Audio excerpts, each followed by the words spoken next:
Bienvenidos al primer episodio de Debajo de la Alfombra, un podcast diferente en el cual entregamos toda nuestra esencia, todo nuestro corazón y mucha alma, donde encontrarás vidas de personas que te platicarán acerca de desafíos que han vivido a lo largo de su vida, pero que estos desafíos no son para derrota, no son para quedarse ahí, sino es para avanzar y encontrar en medio del dolor un propósito.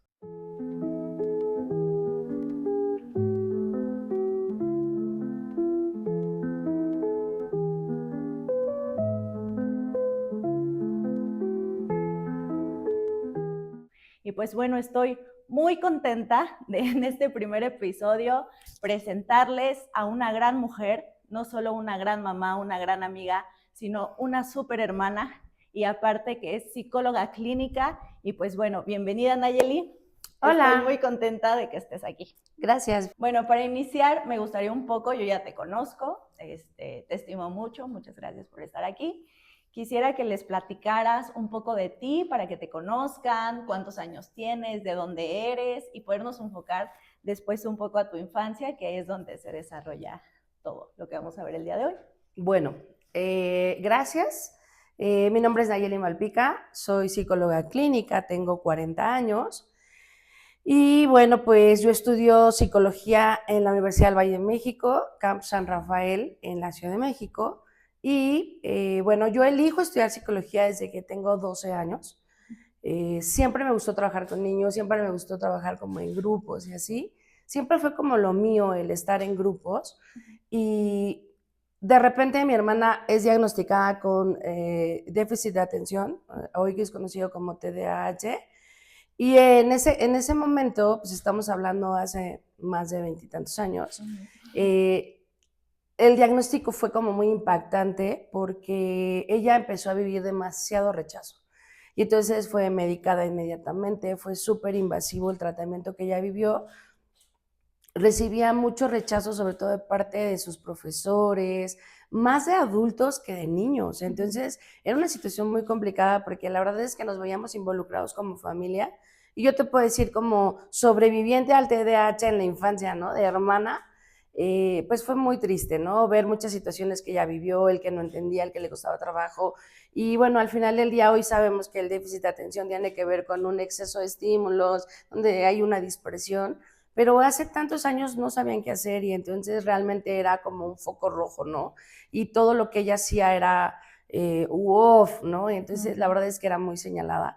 Y yo en ese momento decido estudiar psicología, justo para entender qué era este diagnóstico, cómo ayudar a estos niños y cómo dar como una opción diferente de no estar medicados todo el tiempo. Oye, Nay, y antes de seguir avanzando, ¿qué edad tenía tu hermana? ¿Cómo se llevaban ustedes? ¿Son más hermanos? Platícame un poquito más de contexto, y qué es el TDA, ¿no? Mi hermana tenía, cuando fue diagnosticada, tenía 6 años, iba en primero de primaria y fue diagnosticada en una escuela pública, íbamos en una escuela pública, nosotras acabamos de llegar de Puebla, vivíamos en Puebla, llegamos a vivir a la Ciudad de México, en una situación familiar como de mucho caos.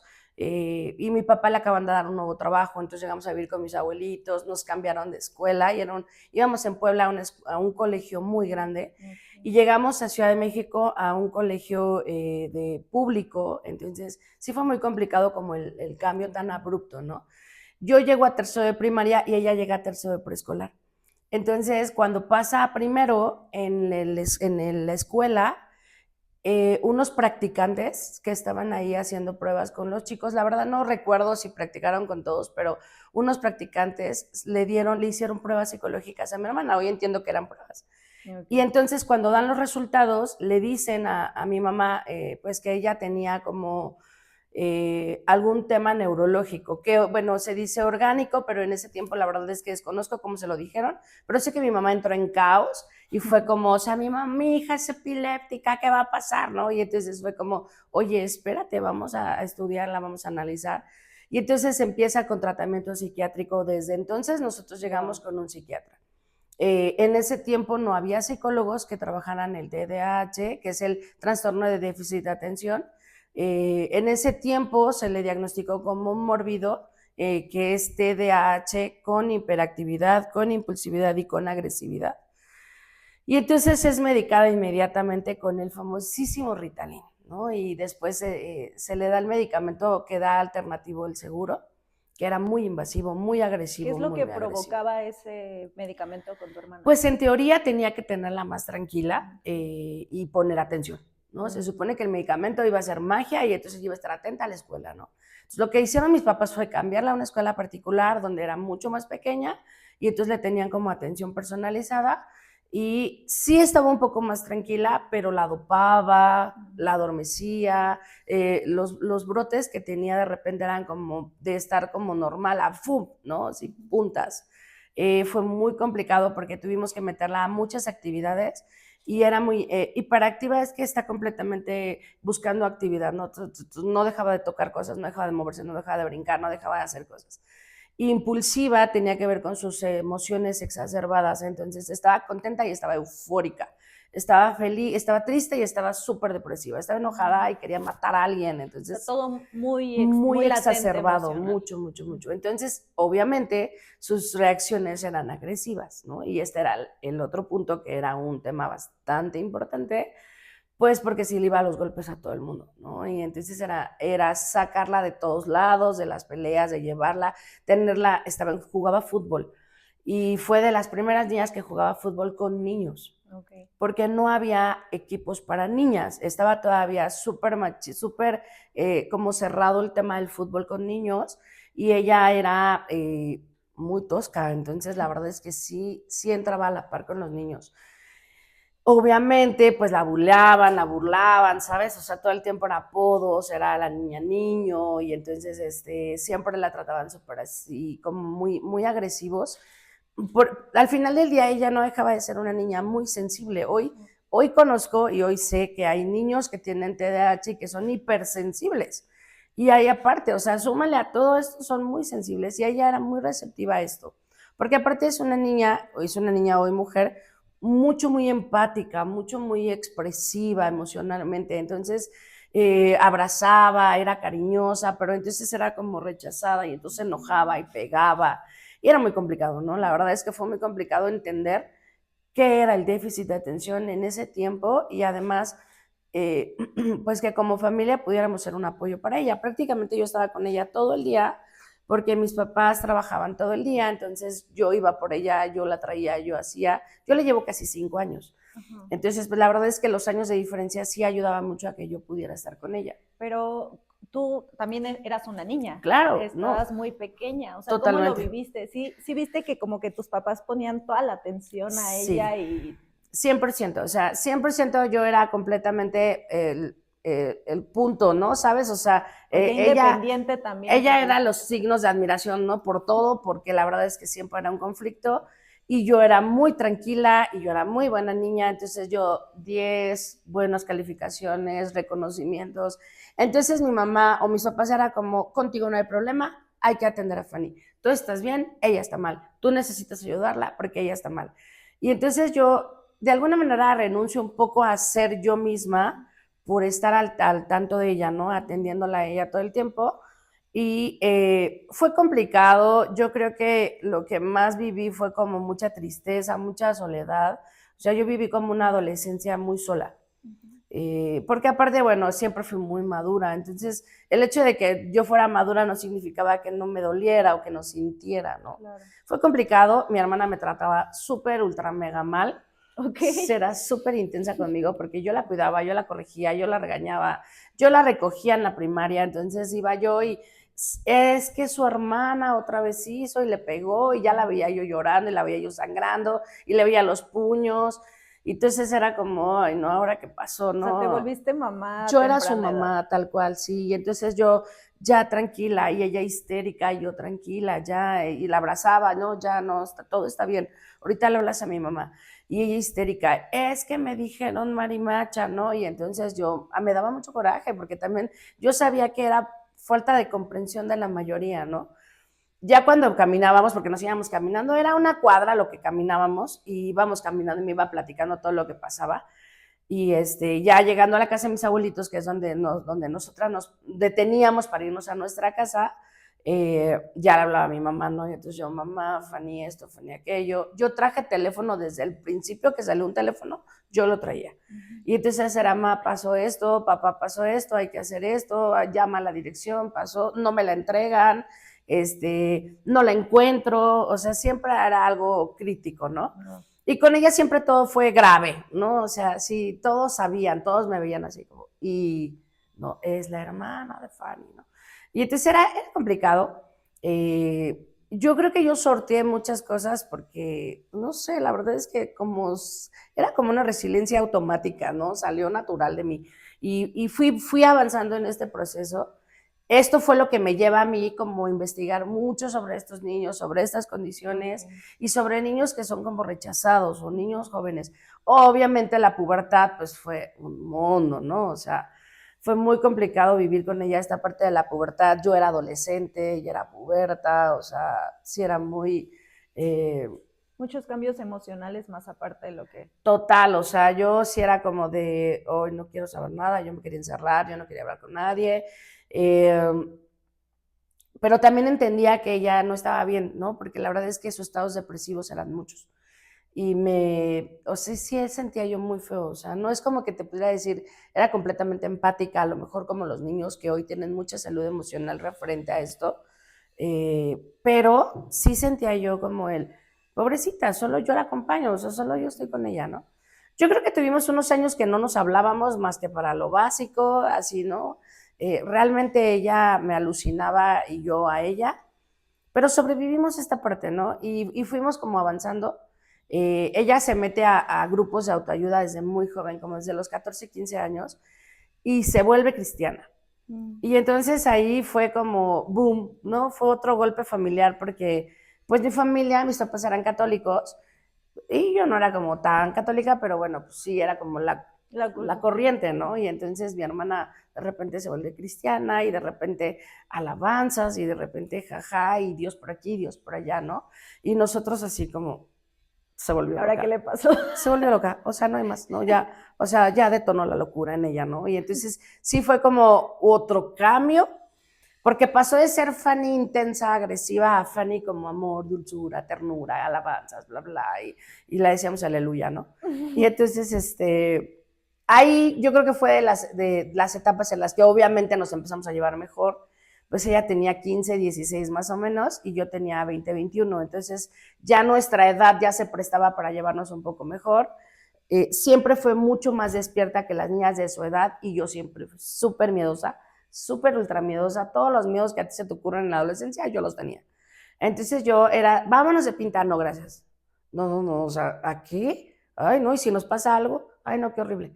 No, ¿y qué tal que abusan de alguien? Ay, no, no, no, no, no. O sea, yo de verdad estaba como en otro nivel. Siempre me daba mucho miedo como el meterme en situaciones de riesgo, ¿no? Y entonces eso ayudaba mucho porque yo no me metía en problemas y yo siempre decía como, oye, mapa, como que mi hermana está en otro nivel, ¿no? Y entonces como estaba como al pendiente, yo creo que yo crecí sola. Esos 10 años, a lo mejor lo más, fue como yo sola en mi mente, ¿no? Y mis discursos. Entonces, bueno, cuando yo decidí estudiar psicología, obviamente a los 18 años, salgo perfecto de la escuela, así entre kinder, un año, 8 meses, y a los 18 años yo estaba entrando a la universidad. Y entonces yo dije, voy a estudiar psicología, y entonces ahí empezó el problema, ¿no? Porque mamá, no, no vas a estudiar psicología. No, yo sí voy a estudiar psicología. Y mamá, no, no vas a estudiar psicología. Todas las psicólogas están locas. Y yo, o sea, puede ser, pero yo voy a hacer la excepción a la regla. Y entonces ella, no, no vas a estudiar psicología, vas a estudiar para maestra porque eres muy buena, que no sé qué. Y entonces mamá la verdad es que era súper dominante y entonces le gustaba tener el control de todo y dominaba en todos los sentidos, pero fue de las pocas cosas que no me dejé. Y entonces dije, voy a estar psicología, y voy a estar psicología, y voy a estar psicología. Y entonces cuando hago el examen de la UNAM, no me quedo. Y lloré horrible, ¿no? Y dije, no puede ser, o sea, ya valió queso, ya no voy a, o sea, ya sufrí horrible. Y entonces mi mamá me dijo, no, no, no, no, no, escoge la escuela que tú quieras, escoge la universidad que quieras, te la pagamos, ¿no? Mi mamá siempre fue como muy de estudio, muy fomentarnos mucho el estudio, los dos. Pero mi papá sí era más como de, no, pues espérate, ¿no? Y estudias en la UNAM, es la mejor escuela y bla, bla. Y mamá, no, no, no, no, no, no, busca una escuela. Y entonces me sacó cita en todas las universidades de la Ciudad de México. Mamá, es que quiero la UVM. Sí, pues vamos a verla. Mi hermana estudiaba la UVM en la prepa en ese tiempo.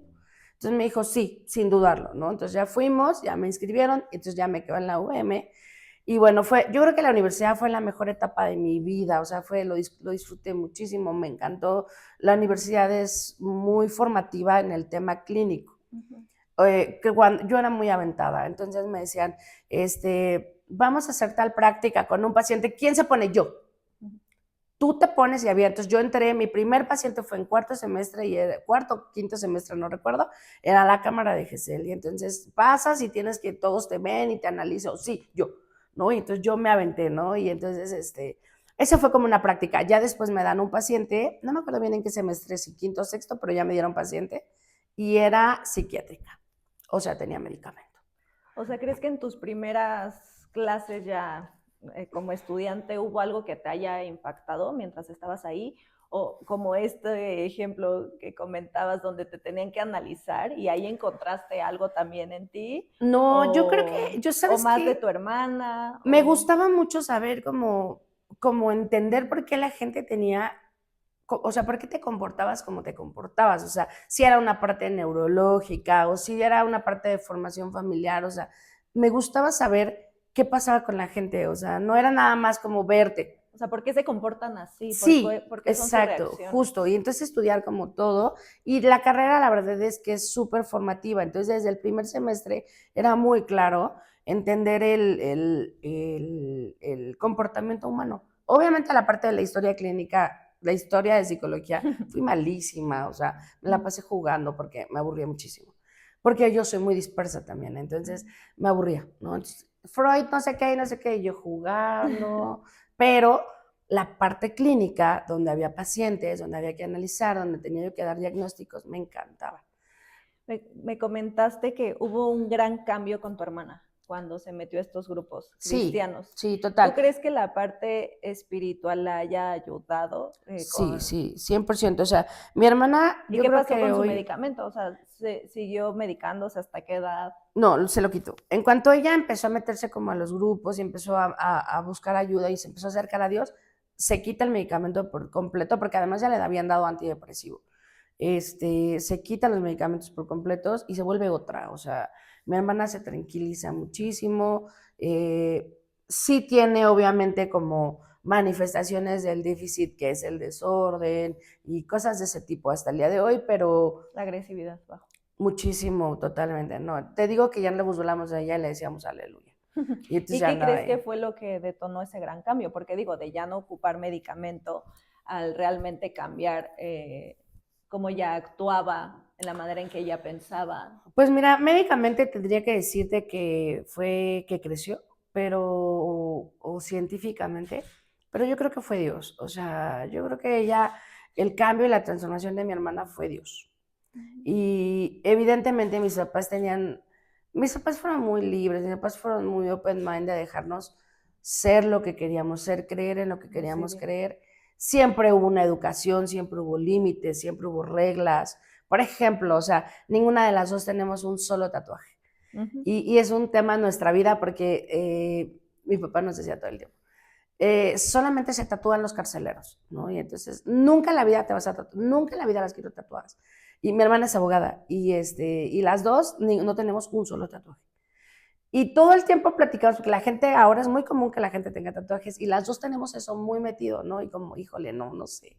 Entonces tenemos una estructura de nuestros padres, pero sin embargo nos dejaron ser lo que quisiéramos ser, ¿sabes? Y entonces su mayor conflicto conmigo fue que estudié psicología. Ya yo creo que en los últimos años dijo, pues igual y no estás tan mal, hija, ¿no? Igual y sí le atinaste. Mi papá no, mi papá amaba la psicología, soñaba con ser psicólogo, entonces estaba fascinado con mis libros. Después él entró a estudiar, mi papá estudió ya siendo adulto. De hecho, entró a estudiar a la par que mi hermana. Cuando mi hermana hace el examen también en la UNAM para leyes, lo hace junto con mi papá. Y mi papá se queda y mi hermana no. Entonces fue muy gracioso. Y bueno, ella entró a La Salle, él estudió en la UNAM Trabajo Social, mi hermana Leyes, y casi nos graduamos al mismo tiempo. O Qué sea, bueno, padre. ellos, ¿no? Yo un poquito antes me gradué y luego nos dejaba, oigan, ayúdenme a hacer la tarea. Pa, ¿es en serio? queremos buenas calificaciones, ¿eh? O sea, no nos vamos a conformar con un 7. Y entonces ya decía, oiga, no, cálmense, o sea, yo les presionaba eso porque sé que ustedes lo pueden dar, yo soy un adulto y respétenme, ¿no? Y entonces, la verdad es que fue muy padre porque mis papás eran, pues, muy abiertos en muchas cosas y nos ayudaron a hacer como lo que quisiéramos ser, ¿sabes? Entonces, vivimos, yo creo que las dos, nuestras carreras, nuestra elección de Dios. Yo me convierto en cristiana mucho más adelante. Yo me convierto en cristiana como a los 23, más o menos, después de la carrera. Pero en la carrera también me voy a un retiro y entonces ahí yo siempre creí en Dios y siempre me gustó esta parte de Dios. Entonces, yo le di un camino diferente a la carrera, que por eso no entro como en la psicología ortodoxa. Siempre les digo a mis pacientes, bueno, yo no soy una psicóloga muy ortodoxa, igual y te voy a mandar a hacer cosas, igual y sí te voy a dar contención como, te voy a dar mi opinión, ¿no? A lo mejor referente a lo que estés viviendo, te voy a dar mi opinión personal. Ya tú decides si te sirve o no te sirve, o te voy a dar los contextos. Y pues en la terapia no es así, o sea, en la terapia solo dejas que el paciente hable y que él se dé cuenta, ¿no? Medio le das una guía, pero eso es todo, ¿no? Y yo no, o sea, yo soy súper metiche, o sea, yo entro al fondo y entro en no, ve tus conductas. Porque yo creo que la gente tiene la posibilidad de ser diferente, o sea, no somos robots. Tienes la capacidad de cambiar, no importa la edad que tengas. Ni la condición. Ni la condición, ni la economía, no importa la creencia, o sea, tú tienes la capacidad de cambiar si quieres. Y entonces esto me lleva obviamente a estudiar mucho más, a profundizarme más en mi carrera y a meterme siempre a las partes vulnerables. O sea, mi papá me decía, hija, es que no puedes ser una psicóloga altruista, o sea, tienes que cobrar por lo que ¿Cómo vas a haces, ¿no? O vivir? sea, no, ¿cómo vas a vivir de esto? Cóbrale a la carrera todo lo que invertimos. Y entonces me costó mucho trabajo, pero después ya lo fui madurando así como, sí, tienes razón. Y obviamente ayudaba yo a la gente como las más críticas de la vida, o sea, me llegaban a mí, sobre todo adolescentes. Siempre me gustó trabajar con adolescentes difíciles, con los niños difíciles. No me enfoqué tanto en la niñez como en la adolescencia. Como en la pubertad y la adolescencia fue donde hice como el clic. Y creo que hasta la fecha, o sea, es la etapa que más me gusta trabajar. Es la más desagradable, es la más voluble, es la más inestable, es la que nadie quiere trabajar. Sí. Y no es porque la gente no lo quiera trabajar, lo quiero hacer yo, no, porque yo soy muy buena. O sea, la verdad es que yo sé lo que hago, tengo muchos años de hacerlo y aparte confío en que todo mi trabajo siempre es porque amo a Dios. Y entonces la verdad es que siempre me dispongo en esta parte, o sea, sé que soy un instrumento y entonces me dejo, o sea, ¿sabes? Me dejo como, híjole, no sé, como que mi corazón me dice algo, como que no me convence este paciente, no me convence lo que me está diciendo o me quiere jugar a algo, ¿sabes? Y entonces siempre llego al fondo, siempre llego al fondo. Entonces tengo pacientes de años, de toda la vida, o sea, llegaron conmigo a los 13 años y ahorita tienen 20 y tantos y me siguen buscando. Y es obviamente la conexión que ya hicieron conmigo y que además o sea, los llevo a una realidad, que yo creo que la parte de ser psicólogo tiene que ver con ver tu realidad que tú no quieres ver. Si vas a buscar ayuda es porque algo no está bien en ti y no puedes llegar y decir todo está bien en mí y los demás están mal. O sea, correcto. Si llegas a esa consulta es porque estás dispuesto a ver esa parte que no te gusta, ¿no? Oye, actualmente laboras en un colegio y también en una casa hogar. ¿Cómo es que llegaste a la casa hogar? Cuéntanos un poquito. ¿Cuál ha sido el momento más impactante? Pues mira. O ese caso que tú dices, pensé que me iba a volver loca, pero se logró. Yo creo que Dios te lleva donde te tiene que llevar. Y la casa hogar, lo primero que ¿cómo llego yo a las casas hogar? Fue porque cuando yo me embarazo en Lea, tengo 2 hijos. Okay. Santi va a cumplir 9 años en mayo y Lea cumple 7 años en septiembre. Entonces, cuando yo me embarazo en Lea, ya había pasado, previo a esto, mi papá muere cuando yo estoy embarazada de Santi. Entonces, esto fue súper impactante porque mi papá y yo éramos súper clic, o sea, éramos team papá, yo, mi hermana, mi mamá, y entonces éramos muy unidos los 4. Yo me embarazo, mi primer bebé lo pierdo y después a los meses tengo un problema de salud, me atienden el problema de salud, y a los 2 meses me embarazo de Santi.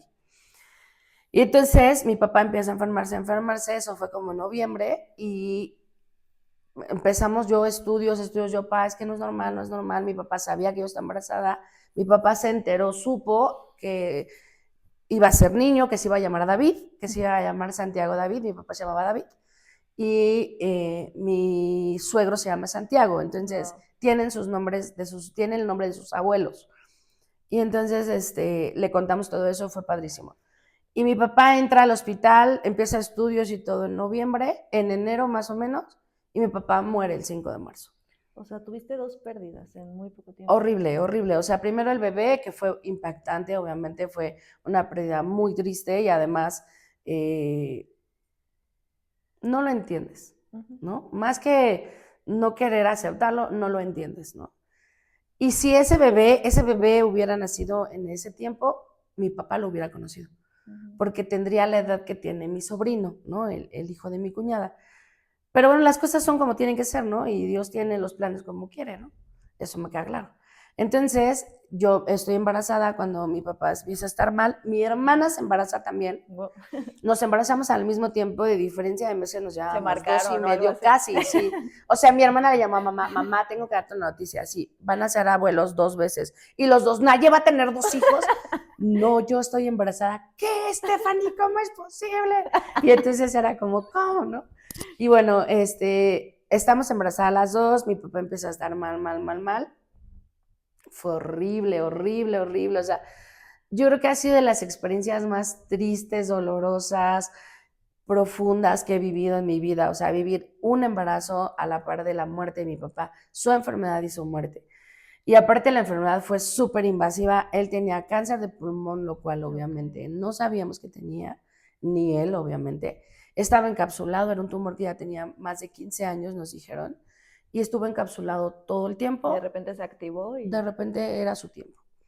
Y entonces, ¿cómo me acuerdo cuando empezó su primera quimio que yo le hablaba? Porque nos prohibió ir al hospital.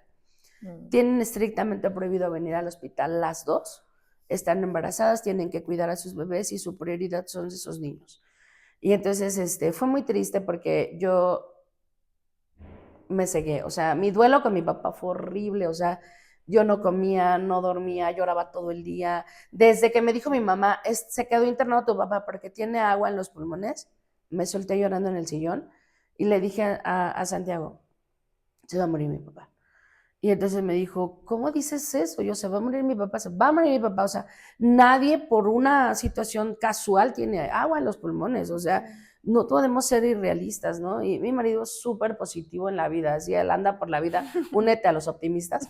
Y entonces súper así de, no, mi amor, todo está bien, no sé qué. Y entonces va a conocer al bebé y yo llorando así horrible. Y yo, no, cállate, se va a morir. O sea, no sabes lo que estás diciendo. Mi papá está mal.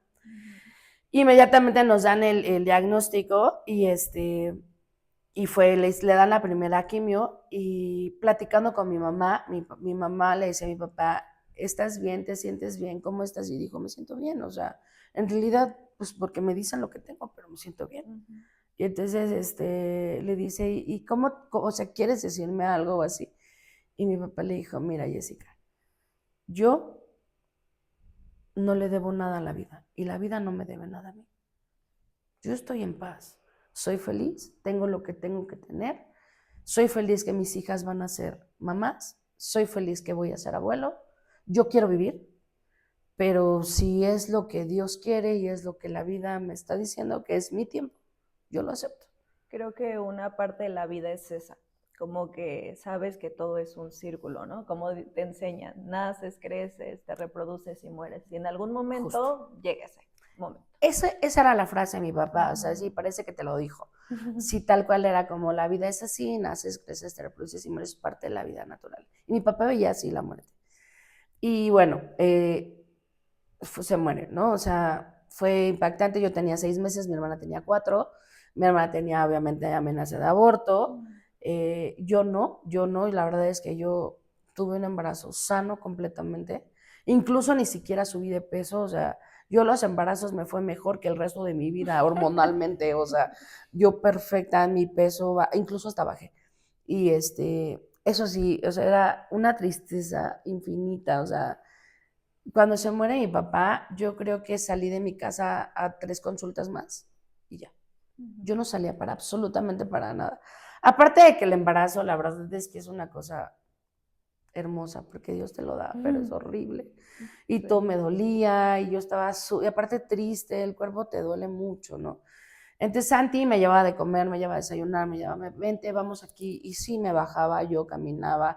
Tampoco te puedo decir que me quedaba yo llorando todo el día, Sí. pero Santi se salía y yo me acostaba a dormir. Y Santi llegaba y yo me paraba, o sea, era como, ¿no? ¿Cómo vivieron eso como hermanas? Bueno, el diagnóstico de tu hermana, tú un poquito, las dos embarazadas, las dos perdieron a su papá. Mira, fue complicado todo para las dos porque ella normalmente es mucho más emocional Ujú. en todo. Sin embargo, yo creo que con esto de mi papá, yo fui la que se puso peor. O Okay. sea, en este caso yo creo que yo sí fue la que lo viví mucho peor. Ella fue como un poquito más tranquila.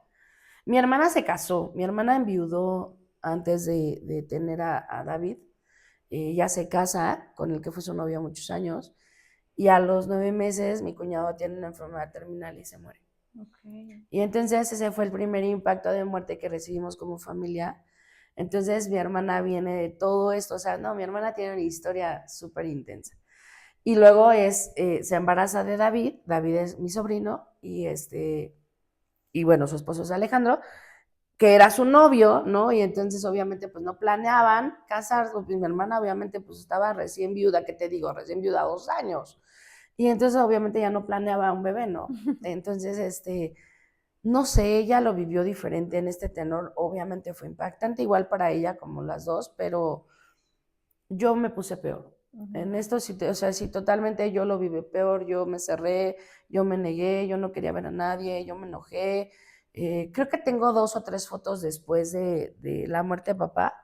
Bueno, hubo baby shower porque las hermanas de mi papá me llamaron y mi mamá me dijeron, oye, vamos a hacer baby shower. Y yo dije, no quiero, no quiero. Sí, pero el bebé, no sé qué. Y entonces Santi se movía muchísimo, porque Santi era súper, se movía muchísimo, se me enterraba en las costillas, horrible.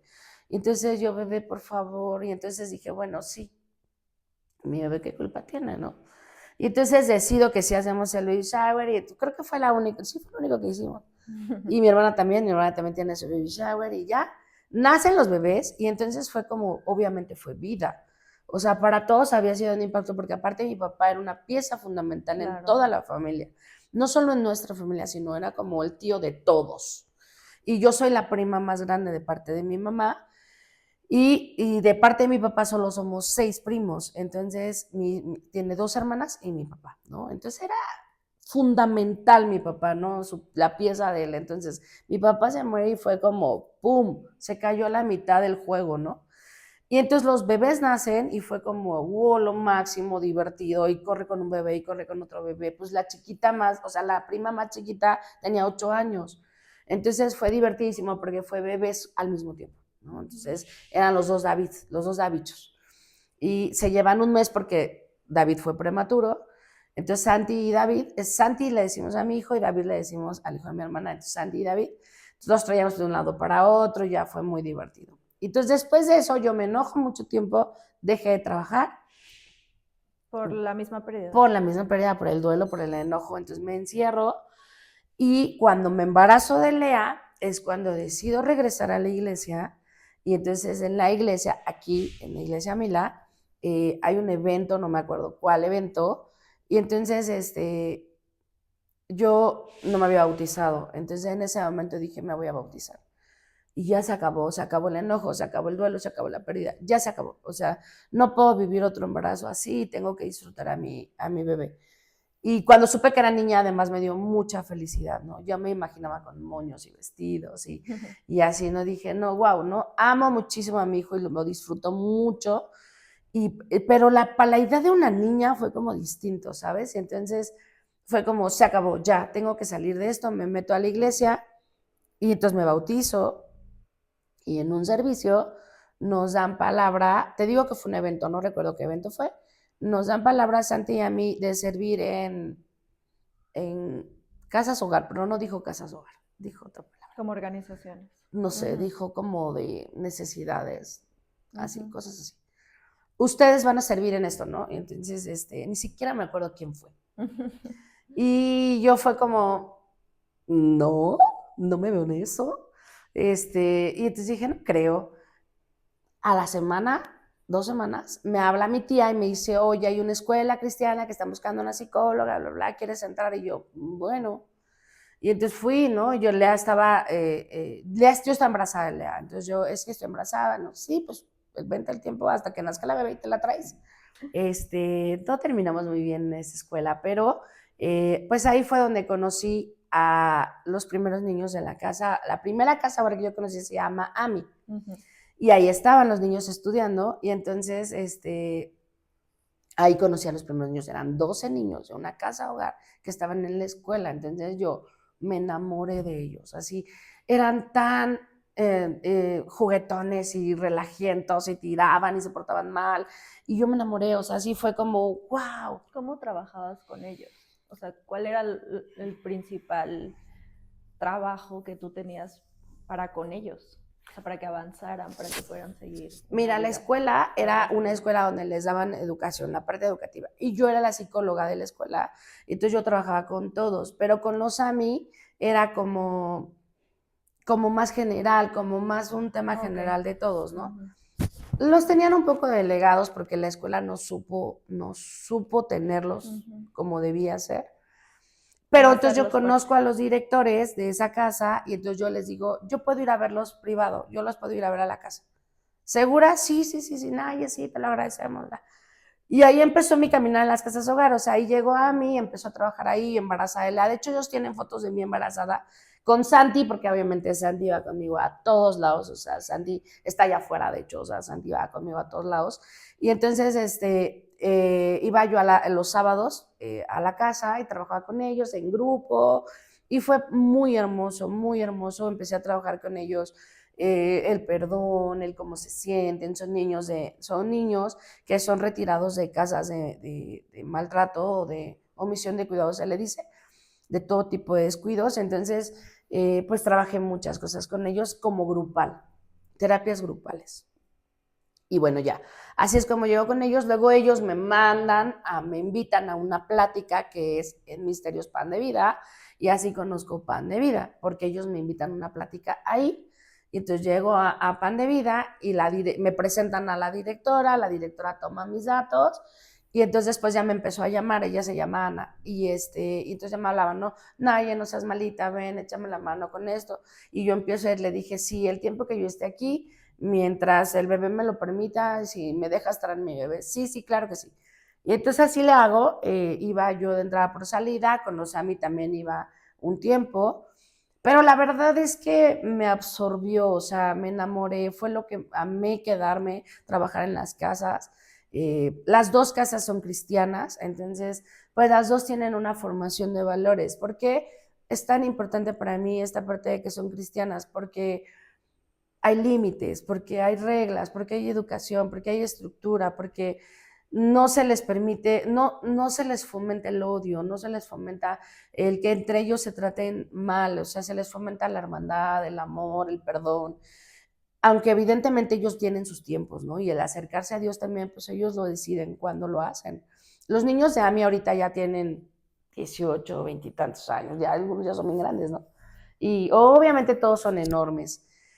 Y todos son niños estudiados, todos han hecho algún deporte, todos saben, o sea, entonces es como lo importante que veo de una formación y de uno a uno, porque se preocuparon por cada uno de ellos, ¿no? Y así llegó a Ministerios Pan de Vida, que es donde actualmente trabajo. Después de la pandemia me alejé un poco de las dos casas. Yo ya trabajaba en Pan de Vida porque ahí me contrataron. Y con AMI me distancié porque ya no podíamos, ya no empatábamos en los tiempos. Sigo teniendo la relación con ellos, cada que puedo los veo, o sea, sí, los directores obviamente los quiero muchísimo. Y por ejemplo, los eventos navideños, que son los que hago en Pan de Vida, incluyo a AMI, les llevo un regalo también a ellos. Y y me gusta mucho, la verdad, disfrutar esta parte de la casa hogar. Así es como yo entro a las casas hogar, y bueno, pues ahí es donde ya es como prácticamente mi vida, o sea, trabajo aquí en George, un día en la escuela, que son niños de todas las creencias y todas las educaciones, y 2 días y casi el resto de mi vida en Ministerios Plan de Vida, y el resto del tiempo pues doy consultas. ¿Cómo es que tú trabajas con los niños que tienen, niños y adolescentes, que por ejemplo en las casas hogar, pues son problemáticas fuertes?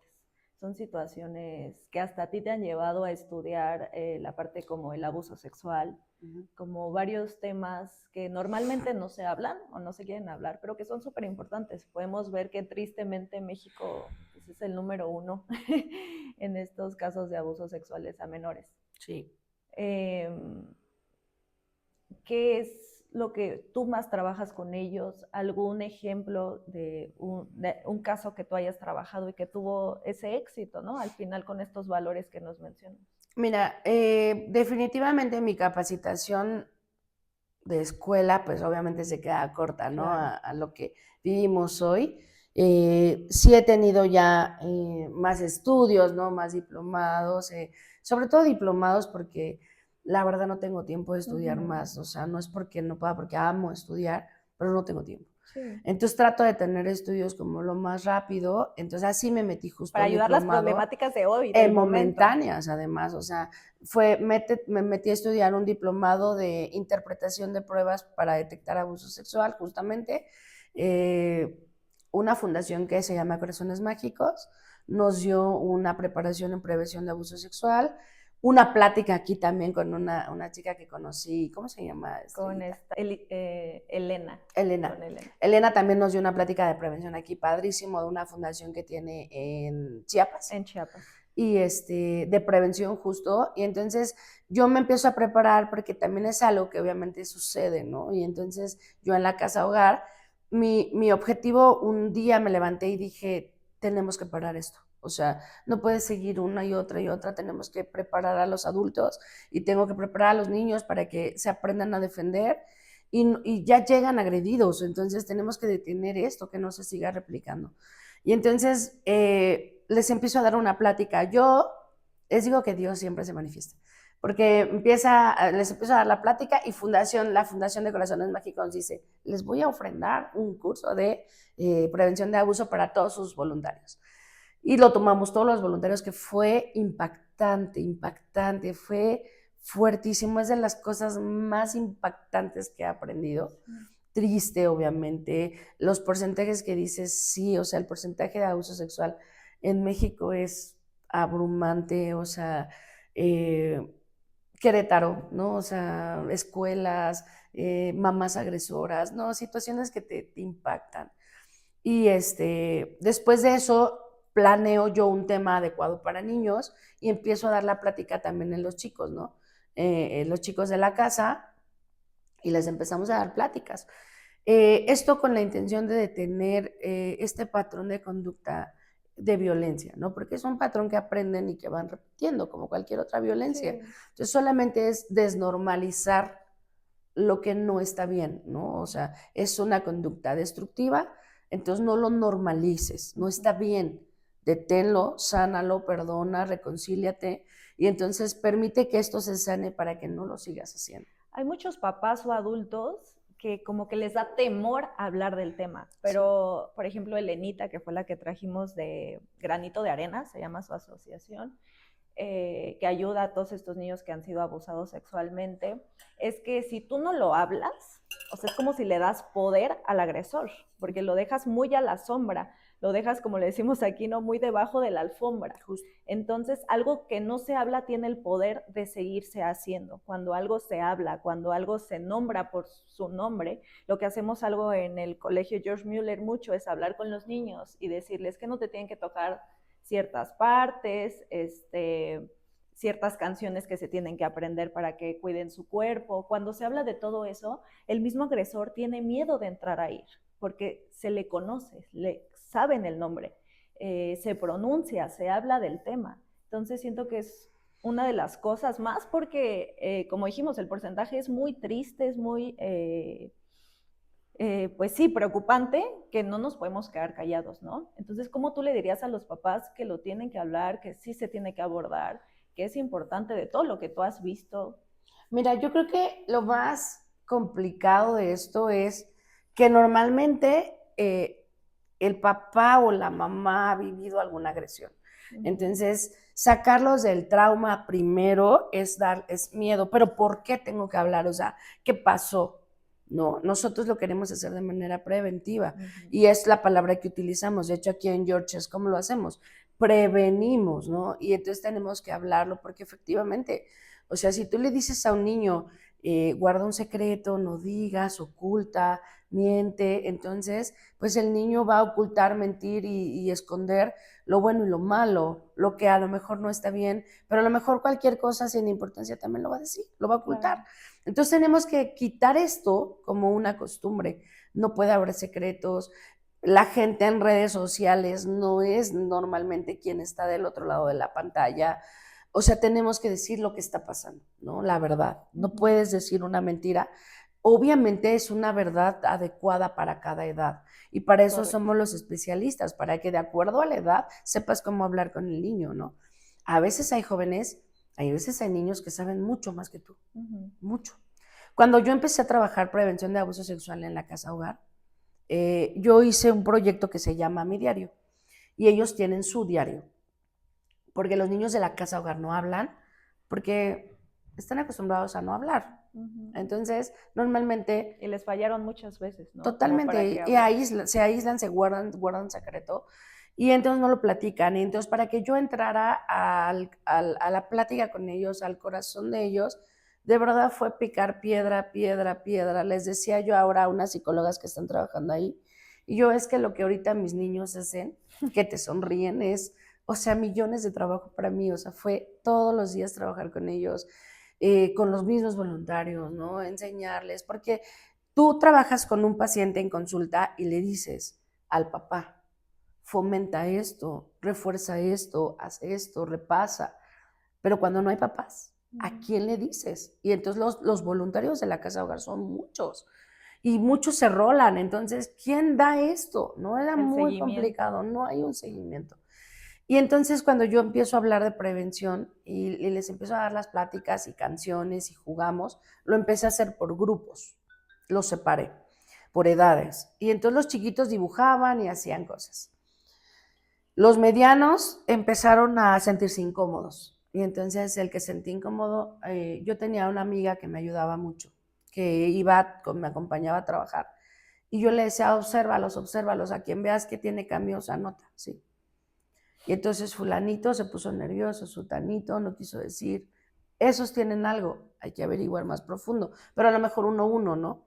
Y entonces así fue, las adolescentes fue maravilloso porque les dije, si no me quieren platicar, aquí está su diario. Y entonces fueron escribiendo en los diarios lo que les pasó adentro, o sea, en sus casas, lo que fueron reproduciendo adentro de la casa, el que hoy se detiene, el que hoy lo hablan, muchas cosas que sucedieron. La verdad es que como casa brincamos años de evolución al haber abierto estos temas, porque yo platicaba mucho con los directores y les decía, tenemos que ser realistas. Si nosotros seguimos recibiendo adolescentes, van a agredir a la población menor, porque normalmente el adolescente ya trae una información sexual. Entonces, seamos realistas, ¿no? Ellos decidieron creerme, y entonces lo que hacemos es que yo los filtro, les hago pruebas, los veo, los entrevisto y se ponen a prueba un mes. Y si vemos que no hay conductas de agresión sexual, se pueden quedar. Si no, pedimos que se vayan a otra casa porque no podemos controlarlo. El número que tenemos de niños ahí es de 50, más de 50 niños. Tenemos niños desde 3 años. ¿Cómo cuidas a niños de 3 años, del de 18? O sea, Y luego tienen niños que no escuchan, exacto, con con ciertas discapacidades discapacidades. y no puedes hacer tantas cosas. Pudiera decirte que hay niños con déficit de atención, pero no sabemos quién tiene déficit de atención porque como tienen mucha agresión emocional, su retraso como tal, no sabemos si es mental, neurológico o emocional. Entonces yo trato de dejarlo en el tema emocional, trabajo en ellos en el tema emocional y después les hago evaluaciones. Mis niños de casa hogar normalmente tienen rezago educativo, 1, 2 o 3 años y también de madurez. Entonces, la gente que necesita, que quiere y tiene la disposición de servir, les hago esta observación, ¿no? O sea, no esperes que un niño de 17 años te trate como un niño de 17 años, o sea, se portan como pubertos. Y los pubertos se portan como niños, ¿no? Y entonces creo que los más maduros son los niños, y porque son los que estamos ya corrigiendo desde un principio. Entonces, es complicado hablar de estos temas, sí, pero creo que ha sido más difícil con la gente, como por ejemplo los niños que no son de casa hogar, ¿no? O sea, los niños de casas también se les tiene que hablar de prevención de abuso sexual, Correcto. porque normalmente los agresores están cerca. El agresor vive en casa, el agresor es un conocido, el agresor es un vecino. Entonces, no puedes negarte y querer defender un mundo irreal. Desafortunadamente, la violencia sexual es un índice muy alto en México, es un índice muy alto en Querétaro. Entonces, tienes que estar 100% atento de cualquier signo que te manifiesten los niños. Es importante tomar plática como papá para que entiendas qué tienes que observar y que tampoco te alucines, ¿no? Pero seamos realistas, o sea, el niño también no lo expongas a dejarlo encargado, no lo expongas a que se quede con los amigos si tiene menor de 10 años, o sea, las mayores agresiones sexuales pasan a esa edad. Correcto. Entonces, no los dejes, espérate que crezcan. Digo, no pasa nada, la verdad es que si no haces una pijama a los 8 años, no es como que, pues, no vas a saber elegir una carrera, ¿no? O sea, pues no te va a pasar nada, ¿no? Y Sí. como papá, la verdad es que previenes años de daños, años de malas elecciones en la vida, ¿no? Entonces, bueno, este tema yo creo que es de los principales, de los más fuertes. Otra capacitación que también tomé en Pan de Vida, que es buenísima, es la desensibilización del trauma. Y esta capacitación, que se llama la terapia MDR, es justamente para tratar síndrome de estrés postraumático, Ujú. que es para los niños o personas que han vivido violencias o agresiones muy fuertes, y es una terapia donde desinstalas el trauma. Si pudieras escoger una de las historias de todas las que has escuchado en las casas hogar, sí, ¿cuál tomarías? ¿Cuál les podías platicar un poquito? Y Pues sensibilizar y que entiendan, porque siento que hay muchas personas que nunca se han acercado ni siquiera a saber qué es una casa hogar, ni siquiera saben cómo se mantienen esas casas, la gran ayuda a la sociedad que hacen, su gran exacto, labor, que es algo de verdad donde dan toda su vida sin esperar nada a cambio más que el bien de esos pequeños. exacto, como la película que vimos, ¿no? Pues mira, yo creo que historias te podría decir 1000, o sea, de las cosas que que me han impactado mi corazón, porque obviamente, digo, hoy te puedo hablar de esto así como más normal, pero, o sea, yo he llorado saliendo de la casa hogar, o sea, y me pongo a llorar así de no puedo creerlo, o sea, qué impacto, ¿no? Haz de cuenta, eh, me acuerdo un niño que decía, es que me gusta mucho cuando vienes y cuando estás con tus hijos porque los tratas bien. Ujú. Y entonces yo, fue como impactante, ¿sabes? Fue como para, o sea, él veía el amor de una mamá, ¿no? Y entonces yo, claro, pero ahora yo estoy aquí para cuidarte y también fulanita. Y entonces, la verdad es que si tienes una necesidad y si te gusta querer, es el lugar ideal, ¿sabes? Ayudar. O sea, porque inevitablemente te encariñas con ellos, los disfrutas mucho.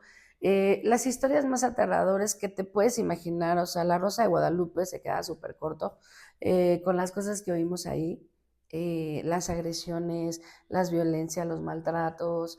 Hay un chiquito que no escucha y descubrimos que no escuchaba porque había sido descuidado de tal manera su salud que nosotros nos imaginamos que eran como alergias que le daban o infecciones y no la tenían. Entonces se fue llenando de moco, de moco, de moco, y entonces eso le empezó a afectar de tal manera que perdió la audición de un oído del 60% y del otro creo que el 30%. y fue por total y absolutamente una negligencia, o sea, fue porque lo dejaron, él y su hermanito, o sea, estaban, no sé, yo creo que no es situación de calle, porque no llegaron en situación de calle, pero casi, ¿no? Y entonces, el chiquito tenía, cuando llegó, aproximadamente 2 años, porque muchos no tienen acta, no son Ni siquiera registrados, son no los registrados. registran. Y no caminaba, no hablaba, obviamente, no guturaba, no hacía sonidos, nada, solo escalaba. Y entonces, sacando en conclusión, yo les decía, yo creo que lo tenían como en un corral, y entonces él se escapaba, o sea, porque escalaba. No se paraba, pero escalaba, ¿no? Y entonces, era como, wow, ¿no? Yo te puedo decir a lo largo de estos años, porque él ya tiene 2 años en la casa hogar y es un niño completamente funcional. Hemos hecho todo lo posible porque él pueda tener sus aparatos. Desafortunadamente, no son los mismos intereses que a veces la gente tiene sobre ellos, sobre todo la parte política, diría yo. Pero hemos enseñado a hablar en lenguas, todos sabemos hablar un poco en señas, para poder enseñarle a hablar y comunicarnos con él. Es divertidísimo porque además ya sabe qué son las señas, entonces también ahora ya nos ignora, ¿no? Como buen niño, entonces es súper traviesísimo, juega, obviamente es completamente despierto, por supuesto camina, ya habla algunas palabras. Le llevaron unos aparatos que usó un tiempo, que bueno, no fueron los adecuados, pero cuando se los pusieron sí escuchó.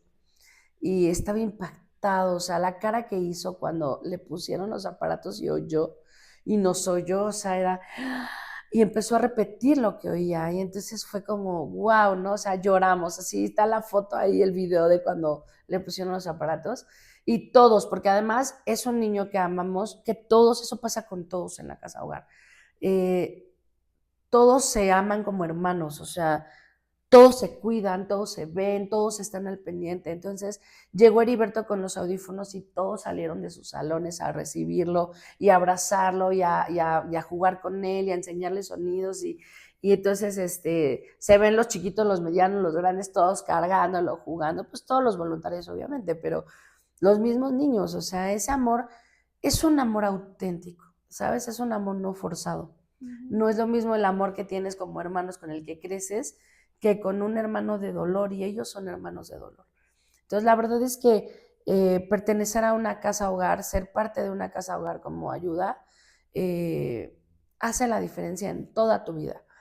Es una casa hogar, Ministerios Pan de Vida, vive de fundación, es una fundación, perdón, que vive de donativos. Entonces, cualquier cosa que tú quieras donar, que sea de función para ellos, lo reciben. Obviamente cosas que se usan, ¿no? Sí, sabemos que pues obviamente son humanos, ¿no? Si quieren donar o algo, son cosas que sean de calidad, que tú le darías a tus hijos, que tú le darías a alguien que amas. Porque estos chiquitos pues necesitan mucho amor, todo ese amor que se supone se les tuvo que haber dado y que se les negó. La verdad, a mí los directores de Pan de Vida, mis respetos, porque yo sé que en todas las casas hogar no es así. O sea, realmente es una vocación, es un amor genuino, porque dan su vida, ¿no? Yo creo que un día los voy a tener aquí para que nos platiquen más acerca de cómo iniciaron esa casa hogar, pero te cambia la vida, te cambia la perspectiva. Y yo creo que estos videos, este podcast, es más que nada para sensibilizarnos, saber que hay historias como la tuya, como la de Naye, como muchas historias, y que podemos hacer algo con ellas.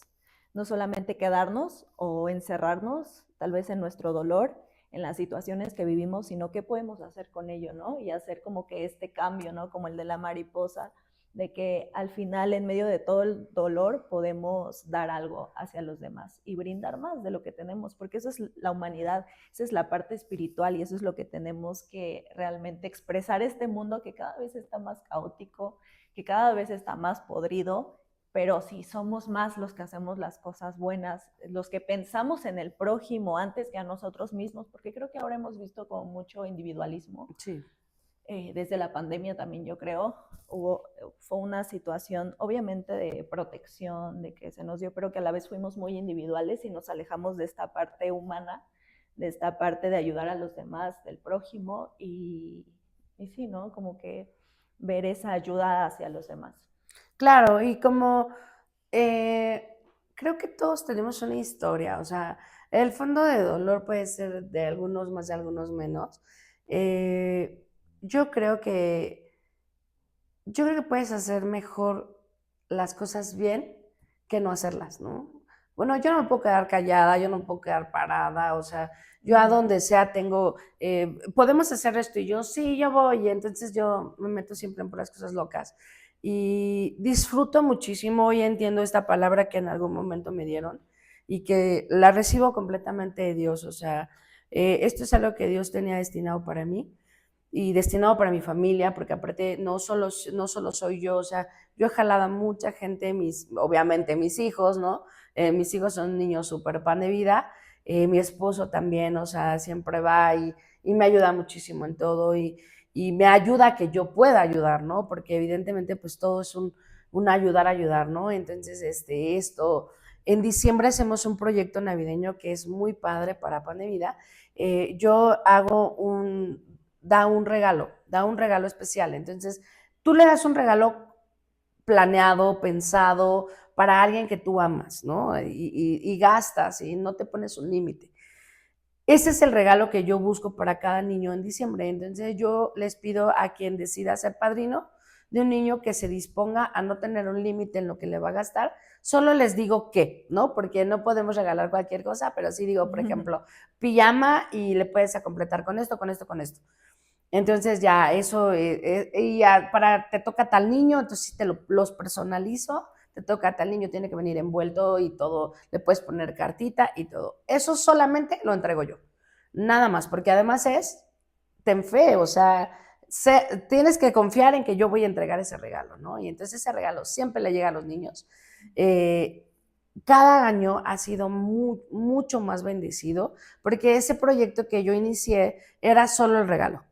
Y otro año fue, bueno, regalo y posada, ¿no? Y bueno, posada fueron piñatas. Y otro año fue, posada, piñatas, tamales, ¿sabes? Cada año ha sido como mucho más.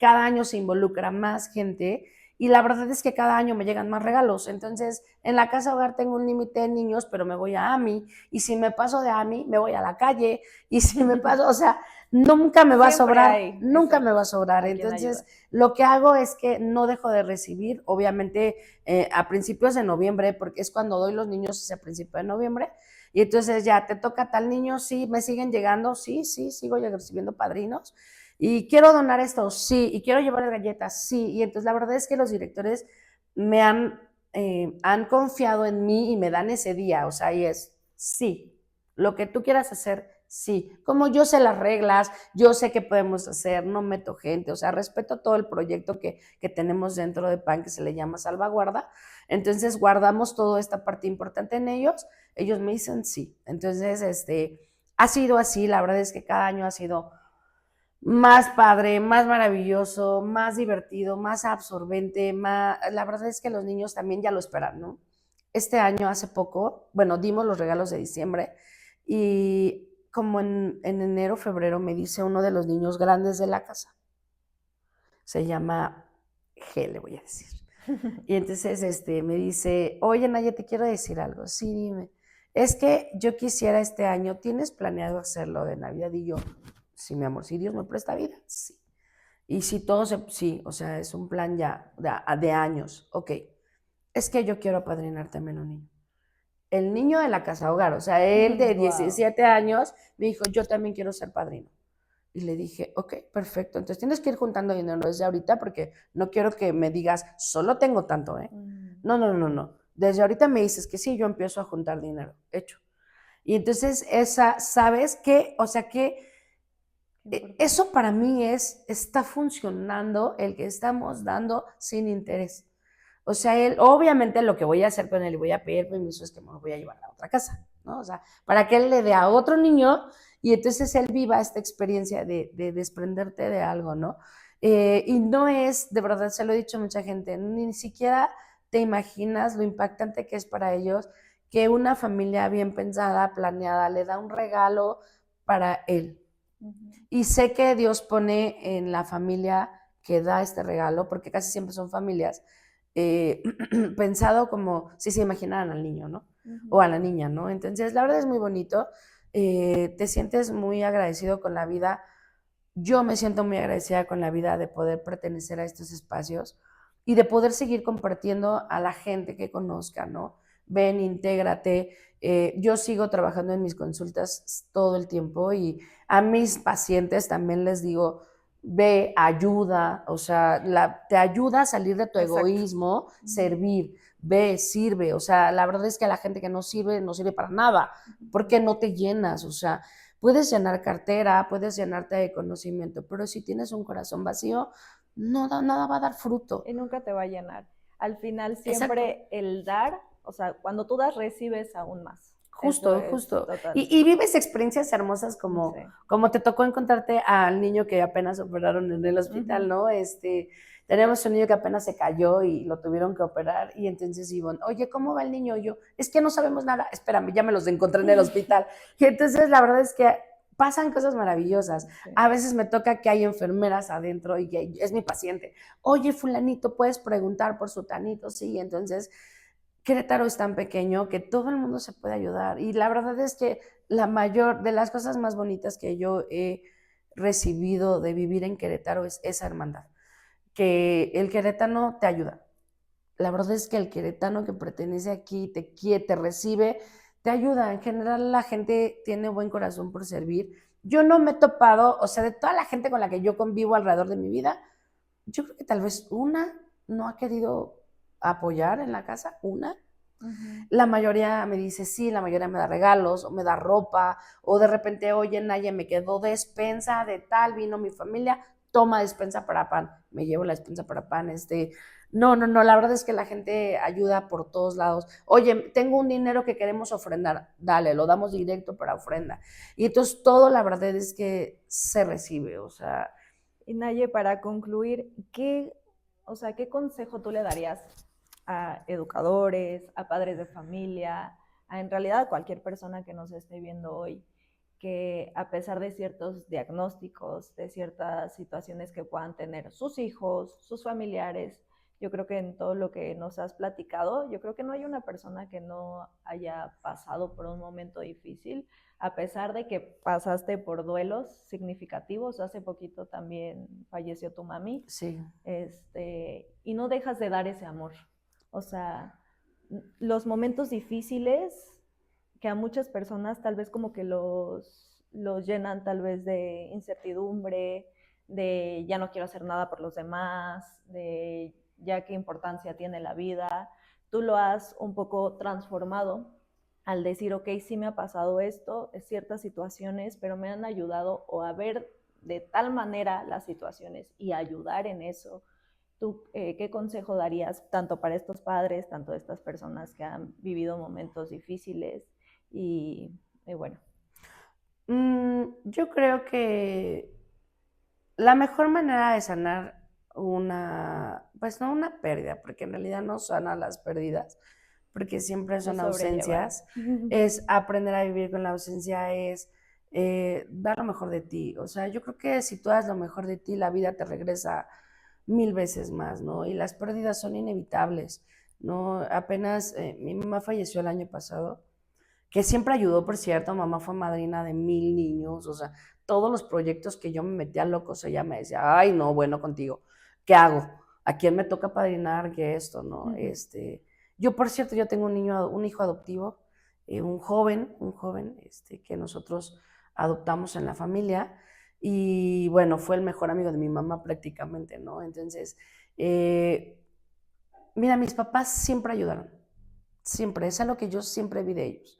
Y ayudaban que si al primo que se le complicaba la vida, o sea, 1000 vivieron en nuestra casa, y es que este pobre, y es que a fulanito, y es que hay que ayudar a sutanito. Y a lo mejor no iban a ninguna casas de hogar, pero siempre ayudaron de una manera o de otra.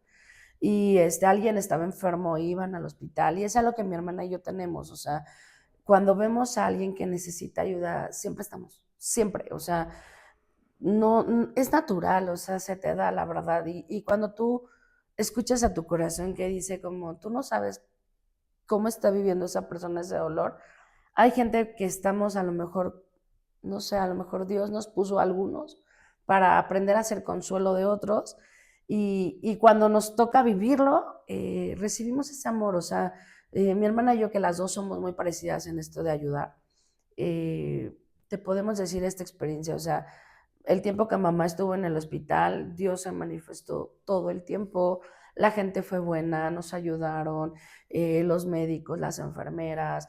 Mi mamá tenía un carácter súper complicado, súper difícil y la trataron bien. Todo fue en orden de Dios. La verdad es que entendimos esto como un Dios está, o sea, y se muestra en tu vida. Está Entonces, presente hasta en los momentos. todo, y te da, y yo creo que tenemos que ver esta parte aún en los momentos más tristes, porque hay momentos muy tristes en los que tenemos que llorar un poco, que sentir un poco este dolor, porque también es humano y te sensibiliza el dolor, te sensibiliza las pérdidas y te cambia y te transforma y aprendes a valorar muchas cosas, ¿no? Mi hermana y yo les decimos a mis primos que pues nosotras dos ya no se murieron nuestros dos papás y y les decimos a ellos, ¿no? Valóralos, cuídalos, disfrútalos. Y la verdad es que mi hermana y yo estuvimos con nuestros papás hasta el último momento de su vida. Con mi mamá, de hecho, estuvimos de la mano de ella cuando partió con el Señor. Y pues yo creo que nos queda paz, ¿sabes? O sea, nos queda paz de decir, estuvimos con ella en todo momento y si alguien necesita y pide la mano, nosotros ayudamos. Y yo te puedo decir que mi familia, por lo menos yo, mi familia, hemos aprendido que servir te da más que recibir. Entonces, yo creo que mostrar el amor de Dios en tu vida es aprender a servir. Y esto yo lo vivo todos los días, aún en mi profesión. O sea, hay casos en los que yo pues tengo que poner el corazón aunque no quiera, ¿no? Y entonces trato de ser sensible a las situaciones de la gente y lo entiendo. Y el hecho de que estén en mi consulta no los hace diferentes, ¿no? Trato de acercarme. Lo que la psicología dice, como no te vincules, y yo hoy, ¿cómo le hago? No Mi puedo, corazón. no puedo. Y entonces, la verdad es que hago un clic automático con mis pacientes, con los niños, con los voluntarios, con quien trabajo. La verdad es que trato siempre de tener esta cercanía porque yo soy yo en donde me veas y eso es algo muy importante que también lo vas a disfrutar en la vida cuando creces y cuando maduras, ¿no? No necesitas aparentar ser algo que no eres. Entonces yo la verdad es que en donde sea soy la misma persona y esto a mí me ha regresado que la vida ha sido buena conmigo, ¿no? Entonces yo he aprendido mucho de servir, amo servir, me gusta, incluso me gusta la incomodidad, o sea, sí soy rara. Sí, ya sé.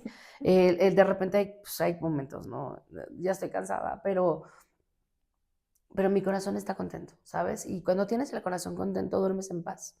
Y no es lo mismo dormir en paz que dormir pensando que no hice bien, ¿no? Obviamente hay muchas cosas de mí que tengo que transformar y que sigo transformando y que sé que Dios tiene un propósito para todo, ¿no? Le decía yo a Ivonne, mi sueño en la vida es en algún momento pertenecer a la ONU, ¿no? Y poder ir a otros países y seguir esto, ¿sabes? Pero todo empieza en un lugar chiquito y todo empieza uno a uno y después son más y después son más, ¿no? Entonces, yo lo creo así, yo creo que es así, lo comparto con la gente. Quien me pregunta, los invito, ¿no? En todo. Lo que yo aprendo se lo enseño a todo el mundo. La verdad es que creo que entre más sepamos, más seamos, pues atacas más la parte oscura de la vida, ¿no? Y algo que mencionas muchísimo desde que te conozco es siempre busquen una red de apoyo. Sí.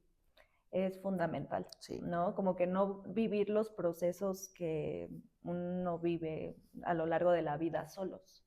Siempre hay alguien que te puede escuchar, alguien que te puede entender y decirte si se puede, ¿no? Y que te abraza, o sea, que te abraza el alma, porque de verdad a veces uno no necesita el no sentirse solo. Entonces, la red de apoyo, que justamente es cierto, yo siempre se lo digo a Ivonne y siempre se lo digo a la gente, ¿cuál es tu red de apoyo? No, pues es que vivo sola, no, pero pues vas a la escuela, tus hijos van a la escuela, tienen compañeros, hay humanos, somos humanos unos con otros, o sea, invítalos, conózcanse, vayan a fiestas, salgan al cine, haz una red de apoyo, tu vecino de al lado es tu red de apoyo. No tienes que tener a la familia alrededor porque solo no puedes. Mi papá decía, Somos seres sociales, no somos ermitaños. No te puedes aislar del mundo. Si tú tienes una compañía, el mundo es más llevadero, ¿no? Entonces, las pérdidas son más llevaderas. Yo creo que los momentos más dolorosos de la vida siempre recuerdas a alguien. Y tienes a esa persona presente, no me dejó caer, me dio esto, me ofreció, me cuidó, me dio un pan, o sea, hay momentos muy dolorosos que siempre algo te hace especial, ¿sabes? Y eso recuerdas. Cuando el tiempo pasa, recuerdas eso. Y eso apapacha tu corazón, entonces eso también te hace estar para los demás, porque también debemos estar para los demás, o sea, yo doy, yo hago mi red de apoyo, pero también pertenezco a una red, me ofrezco, ¿no? ¿En qué te puedo ayudar? O sea, a mí me ha pasado con los compañeros de mis hijos, vamos al partido y de repente la mamá, es que yo no puedo, salgo tarde, yo paso por tu hijo. ¿De verdad no te complico? No, sí me complico la existencia, pero no importa, pues paso por él, ¿no?